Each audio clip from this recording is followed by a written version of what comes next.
ముకుంద అయితే దేవిని పక్కకు తీసుకుని వెళ్ళి, ఏంట్రా అన్నయ్య ఆ స్కెచ్ నీది కాకుండా వేరే వాళ్ళది వచ్చింది, అలా ఎలా చేసావని చెప్పి అడుగుతూ ఉంటుంది. ఆ మాటలకు దేవి అయితే ఇలా చెప్తాడు, నేను ఇదివరకు ఆ ఆర్టిస్ట్ని కలిసి శ్రీధర్ ఫోన్ నెంబర్ ఇచ్చి బ్లాక్మెయిల్ చేయించాను, అందుకే నా ఫోటో కాకుండా శ్రీధర్ ఫోటో గీశాడు అని చెప్పి అంటూ ఉంటాడు. ఆ మాటలకైతే ముకుంద చాలా సంతోషంగా ఫీల్ అవుతుంది.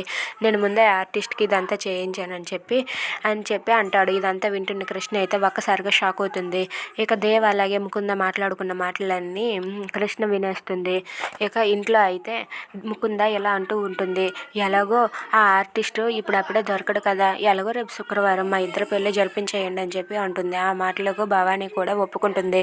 అవును, రేపు ఎలాగైనా సరే మీ పెళ్ళి జరిగి తీరుతుందని చెప్పి అంటుంది. ఇక ఆ మాటలకు మురారి అయితే, లేదు, నేను వాడిని ఎలాగైనా సరే పట్టుకొని తీరాకే నా పెళ్ళి అని చెప్పి అంటాడు. ఆ మాటలకైతే భవానీ, ఏంటి మురారి, నువ్వే కదా ఒప్పుకున్నావు ఈ కేసు డీల్ అయ్యాకే అని చెప్పి అంటుంది. అయినా సరే లేదా పెద్దమ్మ, నేను వాడిని ఎలాగైనా సరే పట్టుకొని తీసుకొని వస్తానని చెప్పి అంటాడు.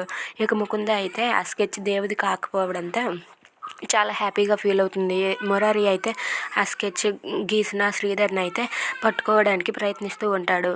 If you like this video please like, share and subscribe. Thanks for watching.